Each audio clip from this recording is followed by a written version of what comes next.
बुलेटिनची सुरुवात करूया महत्त्वाच्या ब्रेकिंग न्यूजनं। माजी आमदार भाजपमध्ये प्रवेशाच्या तयारीत आहेत। खरं तर या हालचालीनंतर आता कृषी मंत्री दत्तात्रय भरणे यांनी टेंभुर्णी येथे एक बैठक घेत पदाधिकाऱ्यांशी संवाद साधलाय। इंदापूरमधून दत्तात्रय भरणे जरी अजितदादांना सोडून गेले तरी त्यांना काही फरक पडणार नाही अशा शब्दात पक्ष सोडू इच्छिणाऱ्या नेत्यांना त्यांनी अप्रत्यक्ष इशारा दिलाय।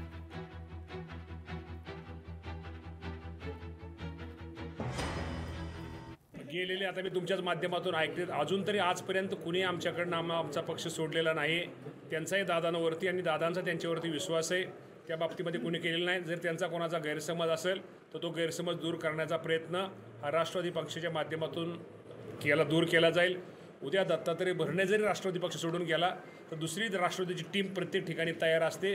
पण दत्तात्रय भरणे गेल्यानंतर राष्ट्रवादीला इतका फरक पडतो असं काही नाही आहे, परंतु अनेक नवीन लोक राष्ट्रवादीत प्रवेश करण्यात इच्छुक आहेत आणि येणाऱ्या काळामध्ये तुम्हाला सर्वांना ते दिसेल।